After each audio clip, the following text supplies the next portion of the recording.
Quero estar aqui e nunca mais sair. Ah, papai, converta os nossos corações com amor, com compaixão, pelos órfãos, pelas viúvas, pelos necessitados, viciados. Oh, tira de nós todo o egoísmo. O Evangelho é Cristo, o Evangelho não é nós, não é para mim, não é sobre mim, é sobre Ti, Jesus. É tudo sobre você, como nós cantamos, é tudo sobre você. E não compete a nós tentar entender, é tudo sobre você.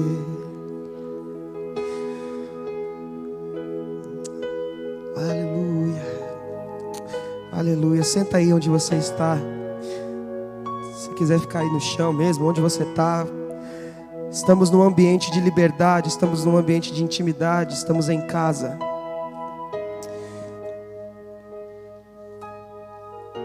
Para acelerar o processo, eu quero que você estenda suas mãos para cá, estenda suas mãos para mim.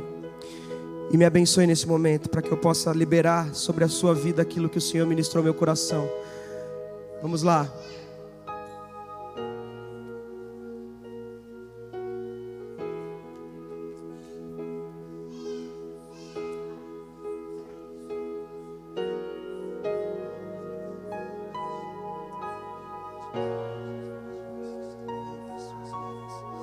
Sim, eu sou teu, Pai, eu sou teu. Eu sou teu, eu sou teu, eu sou teu. Eu sou teu. Esconda-me em Ti, nas asas do Seu amor. Esconda-me em Ti, esconda-me em Ti. Apareça, cresça. Jesus, Jesus. Aleluia, aleluia. Glória a Deus. Quantos amam a presença de Deus? Amém? Quantos amam? Quantos gostariam de ficar nesse lugar aqui? Não esse lugar que eu digo, esse templo, mas nesse lugar, esse lugar de essa presença. Quantos trocariam tudo? Eu trocaria 5 dias de carnaval para permanecer para sempre nesse ambiente. Se eu trabalhasse inserido nisso, mas eu quero trazer hoje uma realidade incrível para que você entenda que nós podemos viver isso na onde nós estivermos. E o Senhor falou comigo através de um texto que talvez você conheça, ou talvez você vai estar sendo apresentado a ele hoje. Só que de uma forma totalmente diferente daquilo que eu lia. Você está com a sua Bíblia aí? Eu gosto de ler a Bíblia quando eu prego essa mensagem. Eu gosto de ler o capítulo, a parte toda. Então eu queria que você abrisse comigo em Lucas 24. Para que não passe desapercebido, meu nome é Lucas. Aquela moça bonita que estava aqui dançando, cantando, fazendo tudo é minha esposa. Nós somos casados há quase 3 anos, hoje, né? 3 anos e 7 meses exatamente hoje, para a glória de Deus. Somos missionários, você também é. Você vai entender isso também hoje. A gente cria um contexto na nossa cabeça que missionário só é aquele que vai para a África, aquele que vai para a Índia. Mas hoje você vai entender que esse é um tipo de missão também. O missionário que está lá integralmente, transculturalmente, em outros lugares. Mas hoje você vai entender sobre isso, que você é um missionário aqui na terra. Houve alguém em algum momento da história que disse uma frase assim: toda pessoa que não é missionário é um impostor. Então, eu não vou adiantar a pregação, mas grave isso em você. Você também é um missionário onde você está. Então, eu e a minha esposa, nós fizemos parte por mais ou menos 5 anos e pouquinho da companhia Nissi, Jeová Nissi, que tem como muitas peças aí conhecidas, já vi aqui na igreja em algumas oportunidades. Tem como a sua primeira obra bastante conhecida o Jardim do Inimigo. Então a gente ficou na companhia de muito tempo, viajando por muitos lugares. Viemos para o Rio de Janeiro várias vezes, conhecemos muitas pessoas aqui, e alianças foram feitas, e um dos presentes de Deus para nós foi a vida do Vitor e da Thay. Em 2014, ainda quando eles nem eram casados ainda, Segurar aqui? É isso. Quando eles nem eram casados ainda, a gente teve a oportunidade de ficar na casa da Taina. Ela recebeu a gente e foi um período assim incrível. E as coisas de Deus são assim, essas conexões que Deus faz é assim. A gente estava comentando hoje que crente pode ficar sem se ver durante muito tempo, mas quando se encontra parece que nunca saiu de perto. Então foi isso que aconteceu com a gente. Graças a Deus, para você ver como é real, como é verdadeiro. Então, honra a vida de vocês, obrigado pelo convite, por estar aqui. Hoje, atualmente, eu e minha esposa, a gente se encontra na cidade de Birigui, interior de São Paulo. É muito longe, nem adianta tentar pensar, nem procurar. É longe, muito longe, quase na divisa do Mato Grosso do Sul. E logo após o período que a gente saiu do ministério do Giovanici, nós continuamos aliançados com eles, amamos todas as pessoas de lá. Só que nós entendemos que era um tempo da nossa vida como casal de viver outras coisas. Nós fomos morar na Itália. A gente foi para lá. Era um passo que a gente estava dando. O Senhor sempre teve em nosso coração a respeito da Europa. E em um momento da minha vida eu descobri que eu tinha descendência. Eu tinha descendência de um italiano. Meu trisavô era italiano. Ele veio de lá para cá. E estava na onda de todo mundo falar sobre cidadania. E eu achava impossível, mas o Senhor não achava, né? O Senhor é especialista em causas que para nós é impossíveis. Então, consegui reunir todos os documentos que me comprovavam que eu era realmente descendente daquele italiano e consegui tirar minha cidadania italiana. Hoje eu sou ítalo-brasileiro, eu consegui, para a glória de Deus. E aí a gente permaneceu lá por 7 meses, moramos na Itália e o ano passado voltamos para o Brasil. E no ano passado o Senhor começou a ministrar comigo a respeito dessa palavra. Porque eu voltei querendo tentar mostrar de alguma forma e falar para as pessoas o que é ser missionário, o que é fazer missões. Porque por incrível que pareça, tem muitas igrejas que ainda desconhecem esse termo. Missões, missionário, parece que é uma palavra distante. Termos que a gente conhece é o quê? Adorador, né? Levita, profeta, mas missionário parece que é uma coisa... Parece que é uma palavra meio que antiga, passada. Só que eu queria que você entendesse que, com certeza, né? A palavra já diz por si só, missionário é aquele que faz missão. E Jesus, Ele te deixou um legado, através da vida dos discípulos, que foi repassado para todos nós até hoje.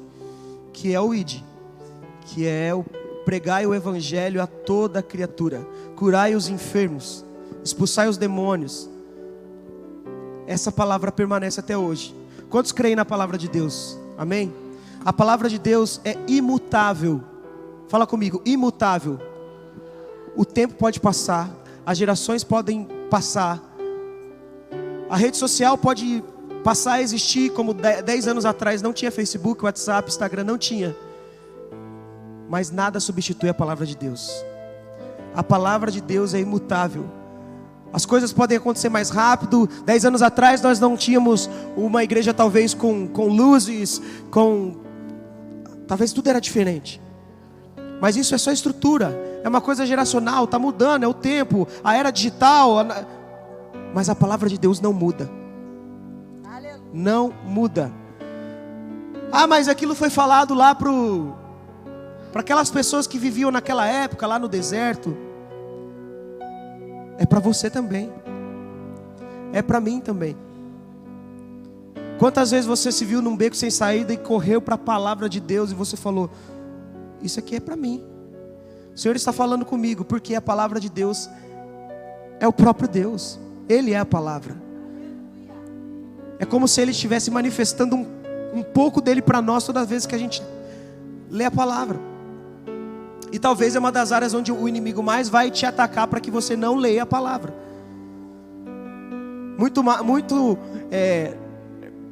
Aqueles que não têm muito essa vontade de ler livros, essas coisas, como eu não consigo muito ler livros, o inimigo vai tentar sempre me cercar a não querer ler a palavra.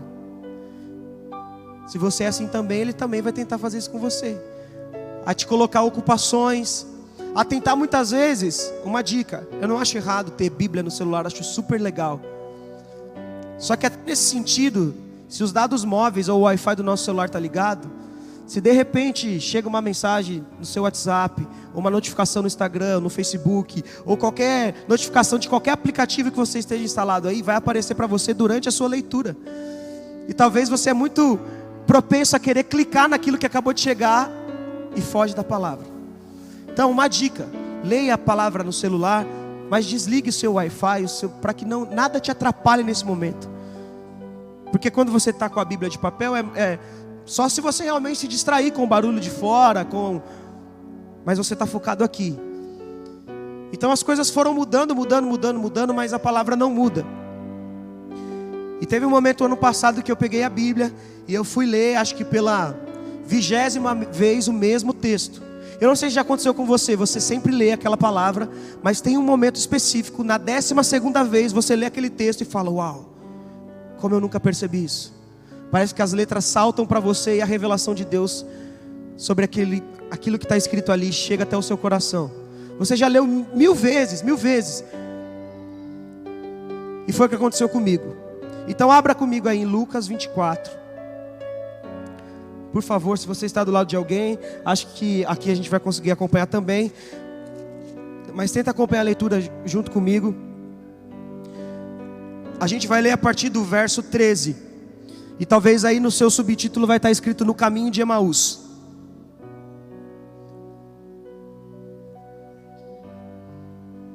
Emaús era um lugar um pouquinho distante da onde estavam esses dois rapazes. E nesse exato momento aqui a gente vai começar a ler um diálogo que eles estavam tendo acerca do Cristo, de Jesus, que tinha acabado de morrer, ser sepultado, sofreu. E eles olharam para tudo aquilo e provavelmente caminhavam com Jesus. A Bíblia cita dos discípulos, dos apóstolos ali, os 12, mas muitas pessoas cercavam Jesus. Muitas pessoas não estavam ali entre os 12, mas mulheres, crianças e outros homens caminhavam ao redor de Jesus também e ouviam sobre as parábolas, sobre as palavras de Jesus. E esses jovens também estavam em todas elas, de Jesus realmente afirmando todas as coisas a respeito dele. E no meio do caminho eles começam a argumentar algumas coisas. Eu quero que a gente leia sobre isso. Vai ter um momento que eu vou parar. E no momento que eu vou parar é exatamente o momento que eu vou concluir a mensagem. Você vai entender. Versículo 13 diz assim. A minha versão é NVI, mas algumas coisas vão mudar, mas você vai conseguir entender aí. Diz assim: naquele mesmo dia, 2 deles estavam indo para um povoado chamado Emaús, a 11 quilômetros de Jerusalém. No caminho, eles conversavam a respeito de tudo o que havia acontecido. Enquanto conversavam e discutiam, o próprio Jesus se aproximou e começou a caminhar com eles. Mas os olhos desses 2 rapazes, foram impedidos de reconhecê-lo. Então Jesus lhes perguntou: sobre o que vocês estão discutindo enquanto caminham? Eles pararam e, com os rostos entristecidos, um deles, chamado Cleopas, perguntou-lhe: você é o único visitante em Jerusalém que não sabe das coisas que aconteceram esses dias? Que coisas? Perguntou Jesus. O que aconteceu com Jesus de Nazaré? Responderam eles. Ele era um profeta, poderoso em palavras e em obras diante de Deus e de todo o povo. Os chefes dos sacerdotes e as nossas autoridades o entregaram para ser condenado à morte e o crucificaram. E nós esperávamos que era ele que ia trazer a redenção a Israel. E hoje é o 3º dia desde que tudo isso aconteceu. Algumas das mulheres entre nós nos deram um susto hoje. Foram de manhã bem cedo ao sepulcro e não acharam o corpo dele. Voltaram e nos contaram ter tido uma visão de anjos que disseram que ele está vivo. Foram ao sepulcro e encontraram tudo exatamente como as mulheres tinham dito, mas não o viram. Jesus lhes disse: como vocês custam a entender e como demoram a crer em tudo que os profetas falaram. Não devia o Cristo sofrer essas coisas para entrar na sua glória? E começando por Moisés e todos os profetas, Jesus explicou-lhes o que constava a respeito dele em toda a Escritura. Pausa aqui um pouquinho. Como eu vivi nesse contexto da arte por muito tempo, inevitavelmente quando eu leio uma história da Bíblia, eu me insiro dentro dela. Eu imagino que eu estou lá dentro, eu imagino o cenário, eu imagino qual... Vocês estão falando que no meio do caminho eles estavam... Eu tento imaginar como era esse caminho. Então eu quero que você entre um pouquinho no meu mundo aqui, pra você tentar entender. Pensa você. Você, sua esposa, você e seu amigo, você... Duas pessoas, vocês dois juntos, vão sair exatamente daqui agora e vão caminhar a 11 quilômetros de distância daqui, falando sobre tudo o que aconteceu no culto de hoje. E de repente, no meio do caminho, alguém que você não conhece chega perto de você e começa a caminhar do seu lado. Hoje, na realidade que a gente está, o que você faria? Começa a correr. Começa a andar mais rápido, começa a esconder, guarda o celular, você desvia os dois juntos. Não sei se naquela época as pessoas tinham esse medo, essa insegurança assim. Mas, como o Senhor é incrível, obviamente que quando Jesus encosta perto daqueles jovens, já começa a gerar dentro deles uma paz. Sabe aquela coisa de alguém chegar perto de você e fala, tá bom. E a pessoa começa a caminhar com você. E aí eu fico imaginando, eles desabafando sobre tudo e Jesus ali ouvindo tudo. E eles falando tudo. Jesus falou que ia fazer isso. Jesus falou que ia se entregar por nós. Jesus falou que não sei o que, tal. E ele, terceiro dia já que ele morreu, as mulheres foram lá, falou que não encontrou ele, mas foi isso que aconteceu. E aí Jesus, que no caso para eles era só mais um desconhecido, se vira para eles e fala assim, vocês não estão entendendo? Não precisava exatamente acontecer isso para que ele pudesse entrar na glória. E aí, no meio do caminho, o desconhecido começa a falar do início ao fim, sobre o que todos os profetas falavam sobre ele. E eu ainda ouvindo eles. Pensa, eu e você caminhando a 11 quilômetros daqui, e o desconhecido chega e começa a falar, e a gente dando atenção. O que me faz querer ouvir a voz de alguém que eu não conheço? Talvez alguma coisa é gerada dentro de você quando alguém começa a falar com... Você já sentou com alguém experiente? Uma pessoa, sabe? Experiente, que viveu muitas coisas. Provavelmente são as pessoas mais idosas. Aquele senhorzinho, aquela senhorinha de 75, 80 anos de idade, que tem muita história para contar. E aí ele começa a falar, você senta assim e fala mais. Aí ele ameaça ir embora, você fala, não, continua. Já aconteceu com você de estar perto de alguém assim? Já ou não? Da pessoa começar a contar as histórias de vida, ou as coisas, até mesmo da Bíblia. E aí isso é tão prazeroso, você começa a degustar essa conversa, e você fica com os olhos brilhando, e fala mais.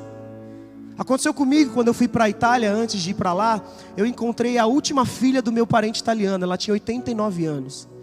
E eu precisava saber muita coisa da história. E aí eu encontrei ela, sentei com ela, ela me contou tudo. Desde quando o pai dela saiu da guerra e veio para o Brasil e conheceu não sei quem no sítio. E eu ficava assim, uau. Então eu fico imaginando aqueles caras ouvindo tudo isso, sem mesmo saber quem era esse cara que estava do lado deles, porque eles não sabiam que era Jesus. E olha que interessante no versículo 28 que acontece. Depois de Jesus ter falado toda a Bíblia para eles praticamente, de Moisés até todos os profetas, no versículo 28 diz assim, ao se aproximarem do povoado para qual estavam indo, Jesus fez com que ia mais adiante. Jesus ele deu, está aqui, eu e outra pessoa, e Jesus fez assim, deu um passo e estou indo embora.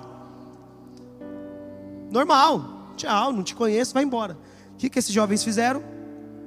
Insistiram muito com ele, a Bíblia diz, mas eles insistiram muito com ele, fique conosco, pois a noite já vem, o dia já está quase findando. Então Jesus entrou para ficar com eles. Meu Deus do céu, eu não conheço a pessoa e ainda peço para ela ficar em casa e dormir. No meio do caminho eu encontrei alguém que eu não conheço. O que essa pessoa tem para me fazer querer ficar perto dela, meu Deus? Alguma coisa ela tem. Vira para a pessoa do seu lado e fala assim, alguma coisa você tem.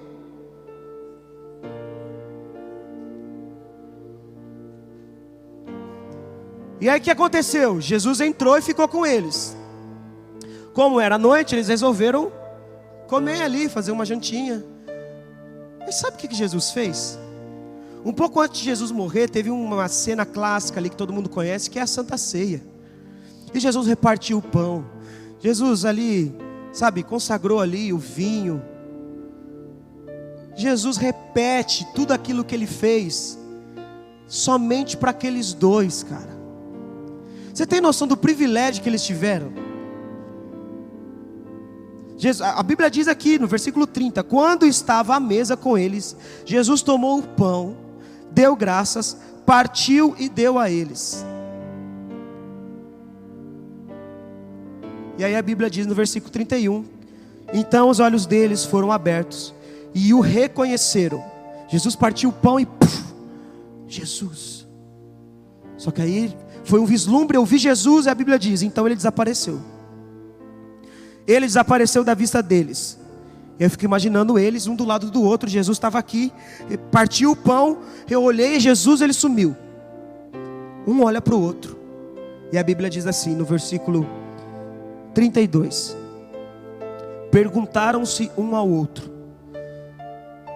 Não estava queimando o nosso coração enquanto ele falava no caminho e nos expunha as escrituras e falava das escrituras para a gente? É como se um falasse para o outro: estava queimando o seu coração? Você estava sentindo a mesma coisa que eu estava sentindo? Quando ele estava falando lá no meio do caminho, você estava sentindo o seu coração queimar? E eles afirmaram para o outro: eu senti meu coração queimou. E aí a Bíblia continua falando que eles levantaram-se e voltaram imediatamente para Jerusalém. Esqueceram do caminho, já estavam próximos, voltaram para Jerusalém e precisavam contar para todo mundo o que aconteceu. E aí eu vou parar aqui para você entender o que eu quero falar.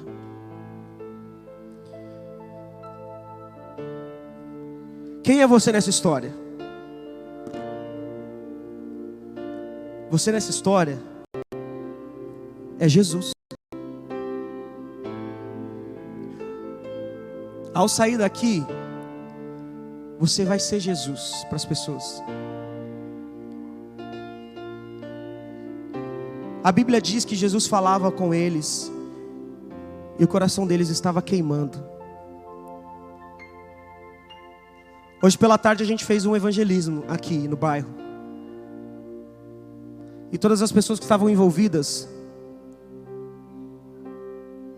todos nós ali estávamos sendo Jesus de alguma forma para alguém. E qual é o sentimento quando eu passo por um lugar e saio dele? Qual é o sentimento que fica no coração da pessoa que fica naquele ambiente? Quando você sair daqui e amanhã pela manhã, provavelmente não, mas quarta ou quinta, você for para o seu trabalho, para a sua faculdade, voltar para a sua realidade, qual é o sentimento que as pessoas têm e o que elas falam de você quando você entra nesse lugar? Fala para mim.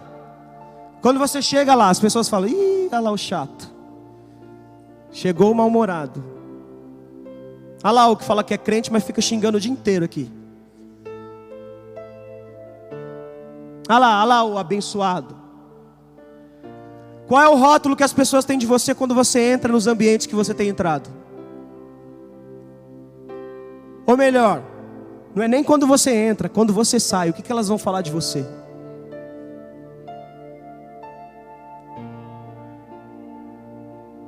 Elas vão falar assim: meu Deus do céu, que cara chato. Ou elas vão falar assim: cara, o que ele tem?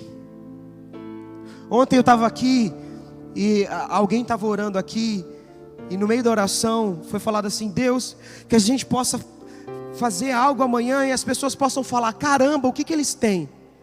Eu acho que foi você, acho que foi alguém aqui que falou. Hoje, quando você sair daqui, você vai para a tua casa. E eu não sei qual é a realidade, eu não sei se todas as pessoas da tua casa estão com você aqui na igreja.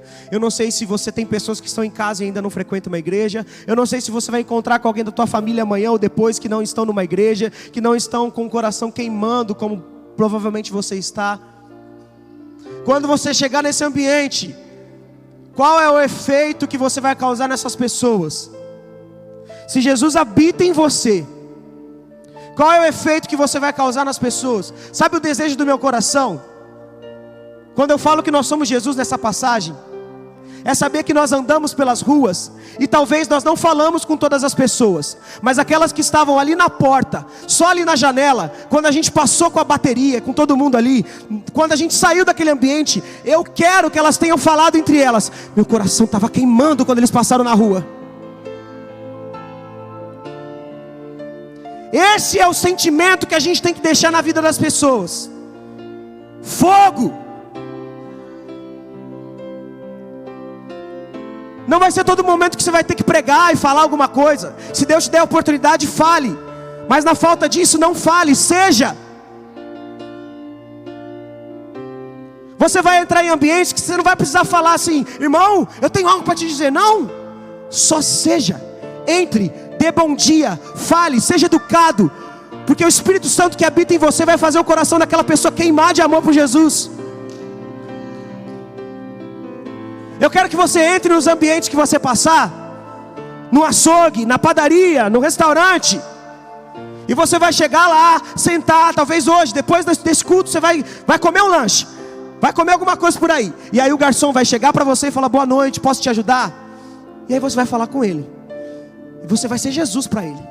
E quando você sair e pagar a conta, o garçom vai olhar para o gerente e falar assim: cara, eu não sei o que aquela pessoa tem, mas meu coração estava queimando toda vez que chegava naquela mesa. É isso que você tem que deixar no coração das pessoas. Então quando você chegar na sua casa lá hoje, não ignore o teu pai, a tua mãe, o teu irmão, o teu filho que vai estar deitado no sofá assistindo Fantástico. Olha nos olhos dele e fala: eu preciso te falar algo. Eu te amo. Não precisa pregar não. Não precisa falar assim: ó, Deus falou comigo, você precisa voltar para Jesus. Não precisa falar isso não. Só olha nos olhos dele e fala: eu te amo. Tá? Eu te amo. Dá um beijo no rosto dele e sai. Cara, o coração dele vai começar a arder e falar: meu Deus, o que está acontecendo aqui dentro? Sabe a oração que a gente fez aqui? Eu creio, cara, eu creio de verdade que nós estávamos aqui utilizando da arte para o Senhor, e o Senhor estava alcançando artistas ao redor dessa cidade. Eu creio. A pessoa estava lá pronta para poder colocar a roupa dela, fazer a performance dela, e aí, ai, o que está acontecendo? O Espírito Santo está falando comigo, eu não vou entrar, eu não vou fazer, hoje não, eu vou voltar, eu tenho que voltar, e corre de volta. Eu quero fazer algo com você hoje. Ah, como eu amo essa parte. Você acredita que em tudo a gente comunica algo? Com a nossa vida, com o nosso corpo? Por exemplo, se eu faço isso aqui, eu estou comunicando algo? Estou ou não? O que eu estou comunicando isso aqui? Talvez tristeza, indignação, chateação. Se eu fico assim, ó, parado no ponto de ônibus, eu estou comunicando algo? Estou. Se eu estou presente aqui, eu estou comunicando algo? Estou. Se eu fico escondido atrás daquela porta, eu comunico algo? Comunico também, eu estou ausente. Então, em tudo eu me comunico com alguém. É por isso que eu quero te dizer que às vezes você não vai precisar falar nada, e o Senhor vai reinar em você e fazer o coração de alguém queimar. Eu quero que agora você fique de pé. E provavelmente você tem afinidade com algumas pessoas aí perto de você, mas me ajuda com essa mensagem, porque é muito importante para você entender a dimensão disso que eu vou fazer aqui agora. Eu quero que você, em duplas, 2 pessoas, você vai e encontre uma outra pessoa que você não tem muita afinidade aqui. Força isso. Você que está aqui, sai e vai para lá, procura alguém e fica perto de alguém. Em duplas, aí você vai ficar com a sua dupla um de frente para o outro. Tá? Vamos fazer isso. Agora, 1, 2, 3, já, vai. Eu não quero ninguém sem nenhuma dupla. Ah, mas é minha esposa, não sei o quê. Irmão, fique em paz. É rapidinho, ninguém vai fazer nada. Ah, mas eu... De preferência quem você não conhece, por favor. Meninos, homens de Deus, fiquem atentos aos homens, mulheres também.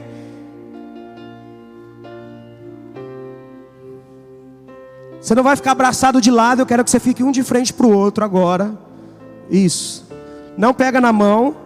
É intuitivo a gente ficar de frente e dar a mãozinha assim. Não pega na mão. Fica de frente. Tem alguém sem dupla? Por favor, eu preciso desse momento com vocês. Levanta a mão quem está sem dupla, vamos ajudar aqui. Olha aí, quanta gente sem dupla, vamos Isso, ajudar quem está sem dupla aí. Ajuda eu aí, as pessoas aí que estão perto aí, a conectar quem está sem dupla.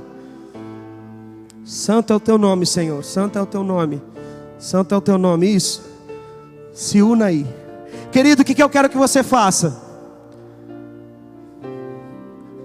Fica de frente aí para essa pessoa. Tô vendo a gente olhando para mim, de frente. Isso. Sem pegar na mão dela. No teatro existe um exercício que a gente sempre fazia, que era a gente caminhar pelo espaço e conectar os olhares com as pessoas. A gente ficava caminhando, dando volta em si, com as pessoas passando perto da gente.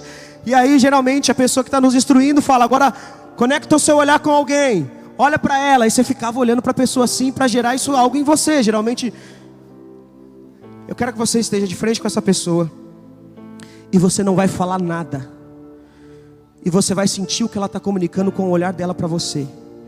E o Senhor vai começar a fazer algo aqui nesse lugar. O Senhor vai começar a despertar sentimentos, e você vai entender se ela precisa de um abraço. Talvez algumas pessoas vão gerar um sentimento de querer sorrir, de querer rir, mas isso geralmente é no início, porque depois você vai começar a entender o que essa pessoa quer dizer. Então quando eu contar até 3, pode subir o som do teclado, a gente só vai ficar com esse ambiente aqui. E até eu falar, você vai só ficar olhando para ela. Não fale nada, só conecta o seu olhar. 1, 2, 3. Não retenha. Se você quiser chorar, sorrir, faça isso. Olhe para ela, só olhe, não fale nada.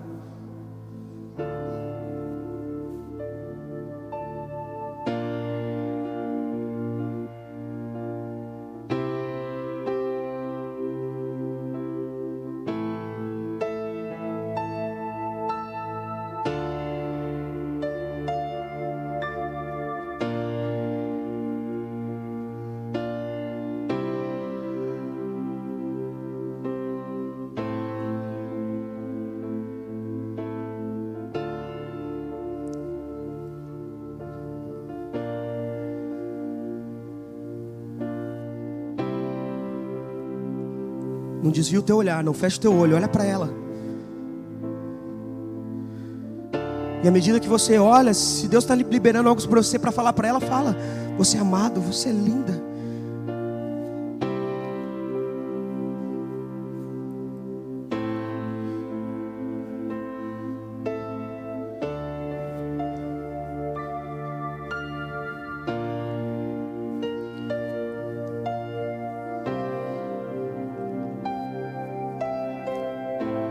Agora dá um abraço nessa pessoa de frente. Fica com esse abraço aí.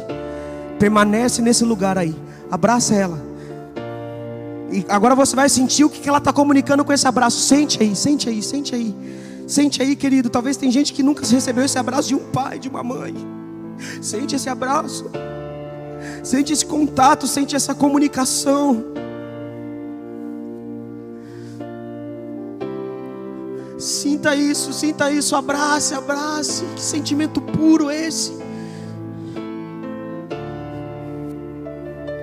O sentimento mais precioso que vem do nosso Senhor é o amor.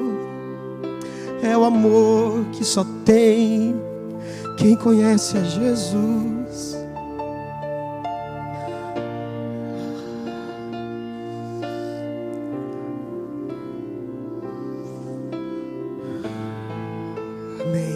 Amém, amém. Isso. Pode olhar para mim agora. Do jeitinho que você está aí, olha para mim. Nós tivemos uma experiência curta aqui de 2 minutos. Imagina só se você estabelece como um estilo de vida na sua vida isso que você fez exatamente agora. Imagina só se você chegar agora no próximo lugar que você vai depois desse culto e só olhar para alguém e falar: posso te dar um abraço? Só um abraço, você já incendeia o coração de alguém. Só com um abraço, só com um olhar, só com um sorriso, sendo Jesus para alguém. Cara, teve um momento na minha vida no passado que eu fui estacionar meu carro lá onde eu moro. E o Espírito Santo, eu estava tão sem filtro que tudo que Deus falava eu já fazia. E naquele dia o Espírito Santo, eu parei meu carro assim, e geralmente lá onde eu moro tem as pessoas que ficam, lá a gente chama de os guardinhas da rua que fica ali. E aí a mulher estava ali, anotou a placa do meu carro, e na hora o Espírito Santo falou assim: pede para dar um abraço nela. Eu falei: moça, posso te dar um abraço? Ela abriu um olho arregalado, porque em toda a rotina dela do dia a dia, quem é que vai parar para poder falar, para dar um abraço nela? São uma das pessoas mais mal vistas na nossa vida. Quem é que vai parar um catador de lixo para poder falar assim: ei, obrigado por estar retirando o meu lixo e fazer aquilo que eu não faço? Quem é que vai falar para o garçom, para a senhorinha que recolhe o teu prato, aquelas coisas no shopping, e pega ali as coisas e fala: moça, posso te dar um abraço? Obrigado por estar me servindo assim. E naquele dia eu abracei aquela senhora. Ela regalou o olho, eu falei assim: que você tem um dia extraordinário. E saí. Quando eu estava caminhando uns 50 metros para frente, eu olhei para trás, ela ainda estava olhando para mim sorrindo, cara. Eu não vi mais ela o dia inteiro, mas eu tenho certeza que aquilo mudou o dia dela. Eu tenho certeza que aquilo mudou o dia dela. Todos vocês que saíram nas ruas hoje entregaram aquele marca-página ali. De uma certa forma a semente foi plantada.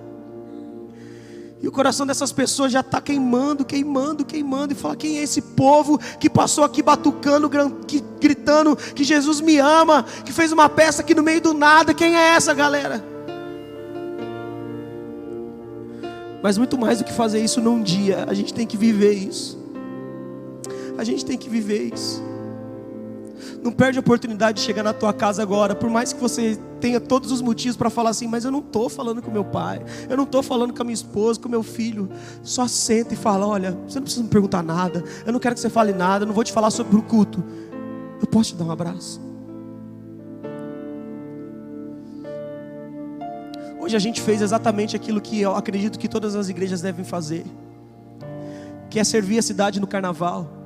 Num período onde a gente mais se fecha para fazer conferência, um monte de coisa, é o período que a gente tem que estar lá, atingindo a sociedade, a cidade. Foi o que nós fizemos hoje, é o que eu anseio. Lá onde a gente mora tem uma igreja que ela não faz acampamento. Sabe o que ela faz? Ela vai pintar o muro das escolas, cortar a grama das praças, ela vai fazer essas coisas. E aí eu fico imaginando o coração da cidade queimando e falando: quem é esse povo? Eles não precisam fazer isso, é obrigação da prefeitura. Mas uma igreja viva e saudável, ela atinge o coração da sociedade. Não é obrigação do governo fazer isso, é nossa obrigação. Eu quero terminar agora. E toda vez que eu faço esse momento aqui, meu coração ele queima. Porque eu anseio ver pessoas que querem poder passar pelos lugares e falar: eu quero passar pelo ambiente e mudar aquele lugar. Você pode, cara, você não tem noção disso. Sabe o que aconteceu no final do ano passado? Eu estava aqui no Rio de Janeiro. Lá em Duque de Caxias, eu parei numa barbearia com um amigo meu. E lá tinha um violão. E eu sentei para esperar. Ele estava cortando o cabelo e peguei o violão e comecei a cantar: Santo Espírito, és bem-vindo aqui. De repente eu só estava tocando a música, barbearia. Foi tão incrível com a palavra. A barbearia começou a ser tomada pela presença de Deus. Os barbeiros estavam cortando o cabelo das pessoas, estavam aqui: enche esse ambiente, enche esse lugar. Gente que nem conhecia estava: Santo Espírito, és bem-vindo aqui. Eu só estava ali, cara. E aí quando eu saí, a pessoa que estava comigo falou assim: cara, não era o lugar, é aquilo que você carrega. Você pode mudar o ambiente que você entrar. E eu quero transferir isso para você. Você vai mudar os ambientes que você passar, em nome de Jesus. Eu quero transferir a mesma palavra que eu recebi para você hoje. Por onde você passar, o ambiente vai ser transformado para a glória de Deus.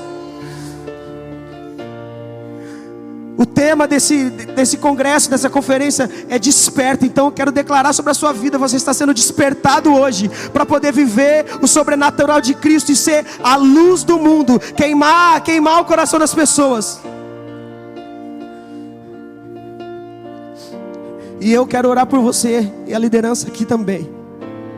Se você quer viver isso a partir desse momento, você não precisa esperar a terça-feira chegar e falar: ei, acabou. Não, vai começar hoje, porque amanhã eu sei que tem outro evangelismo e vocês vão experimentar isso. Eu quero que vocês comecem a receber mensagens na sua rede social e falar: viu, você é aquela pessoa que passou na minha rua esse dia? Quem são vocês? Eu não sei o que aconteceu, mas eu estava sentindo uma dor na perna, foi curada.